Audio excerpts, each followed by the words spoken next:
Olá pessoal do Faro, estamos aqui com o sommelier Perrone Lopes, gravando mais um vídeo bacana para vocês, deixando dicas para quem está em casa. Aqui eu tenho taças de variados formatos, aqui para tintos, tem uma taça para espumante, uma para branco e uma para porto e vinhos de sobremesa e também uma taça chamada ISO, uma taça de degustação.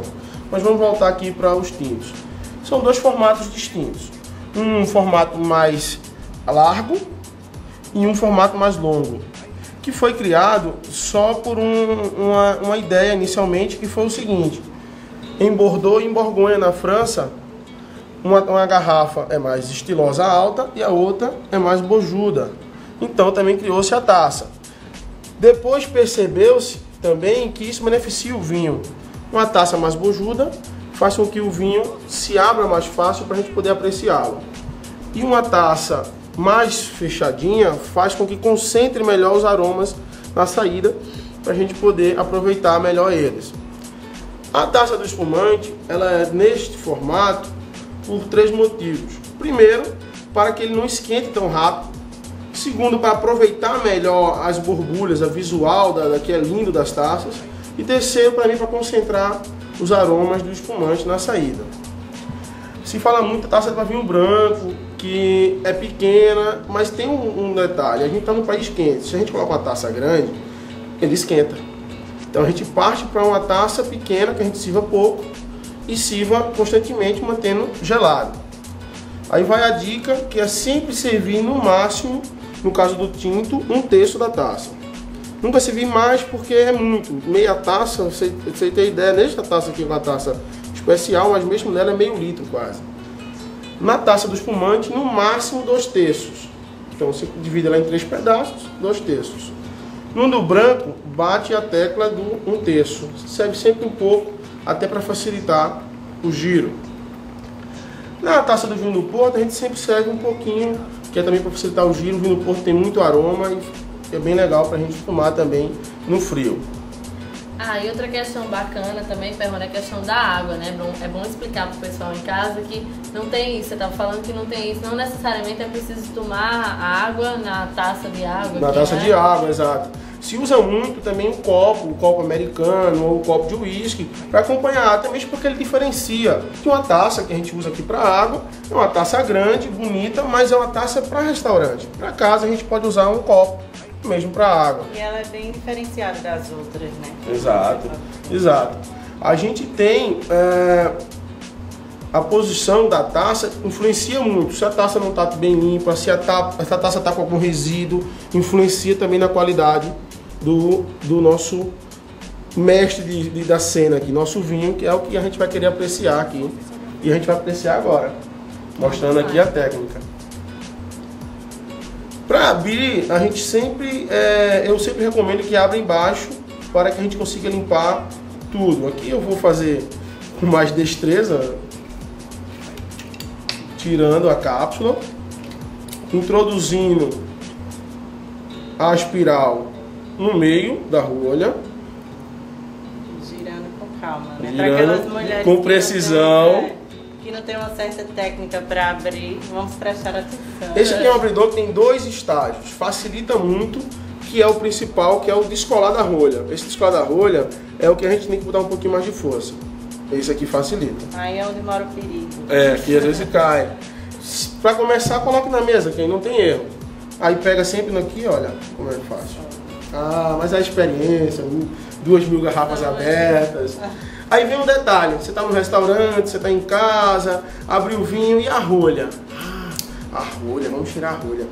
Gente, é o seguinte: rolha, você vai sentir cheiro de vinho, que está aqui, e de rolha. Então você tem que desenvolver uma técnica para saber se o vinho está bom ou ruim. Você tem que desenvolver. Não vem um manual de como cheirar a rolha, não existe isso. Então você desenvolve essa técnica, aí você, depois de 10 anos, você tenha uma perfeição em saber que o vinho está bom ou ruim pela rolha. Mas não tem nenhuma forma assim de saber se quando ela está mais seca ou quando ela está mais molhada. Bom, excelente. Se ela tiver muito umedecida e chegar até aqui a parte vermelha, que seria vinho, pode ser um indício que o vinho esteja ruim. mas também, como olha aí que interessante, pode ser um indício que o vinho esteja maravilhoso, porque o vinho precisa de um pouco de oxigênio. Então, se por acaso você pegar um vinho com meia rolha molhadinha de vinho, prove, que é agora a parte principal da degustação. Rolha é só visual, então olha se ela está molhada, se não está, coloca lá na mesa. A pessoa que vai servir, ou você mesmo, sempre vai colocar uma quantidade pequena e você vai fazer agora a técnica de degustação.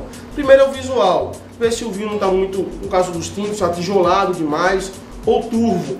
Um vinho com essas características, há indícios que ele não esteja tão bom, que ele esteja já partindo para o estágio de apodrecimento ou de avinagrar. Mas a gente faz, as pessoas perguntam, por que a gente gira a garrafa? Para ativar um pouco mais as moléculas para sair os aromas do vinho. Para que ative o líquido e os aromas vão saindo, junto com, claro, com o álcool. Então, sem álcool, além de a gente não ficar inebriado, que é o benéfico do vinho, além de tudo, sem álcool também não teria aroma. Então a gente gira e aí procura os aromas. Aromas maus, aromas que são ruins para o vinho, o aroma de fósforo, que é o enxofre, e outros aromas de mofo, caracterizam que o vinho não está tão bom ou pode estar realmente ruim nesse momento. É interessante, se você tiver alguma dúvida, esperar um pouco mais, que ele pode ser algum defeito da hora apenas. O vinho também tem, como ele está aberto há pouco tempo e ele já foi guardado há 10 anos, em alguns casos 5 anos, ele tem que esperar um pouquinho mais. E aí vem para a parte de degustação seguinte, que seria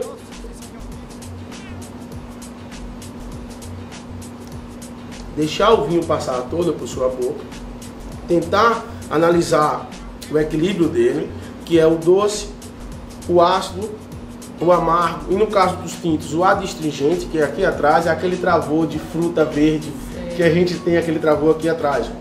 O ácido faz a gente salivar, é o ácido que fica à lateral da língua.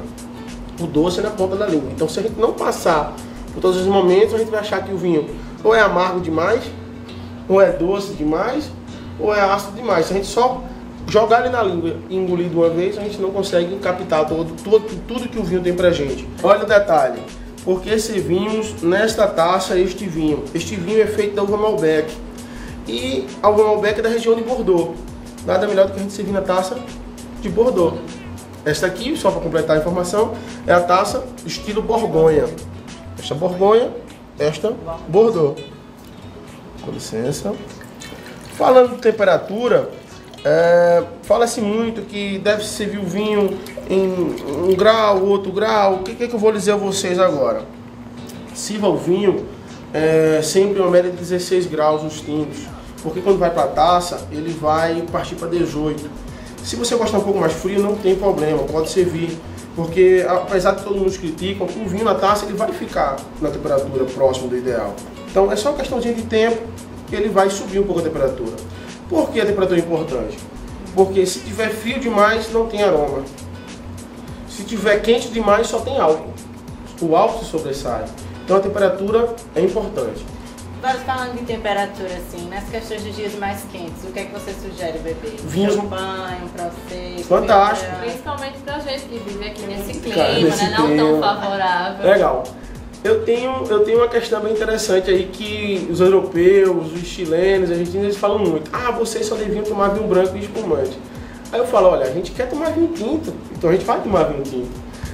O segredo aí é sempre partir para um mais leve, que a gente pode resfriar um pouquinho mais e daí poder apreciar melhor o vinho. Quando a gente parte para um vinho muito encorpado e um pouco mais maduro, não é interessante resfriá-lo muito. Mas o espumante é fantástico, até mesmo para o brinde, né? O brinde é fantástico, muito mais fantástico que o espumante. Combina mais com o clima. Falando em brinde, Vamos tintim. fazer lá.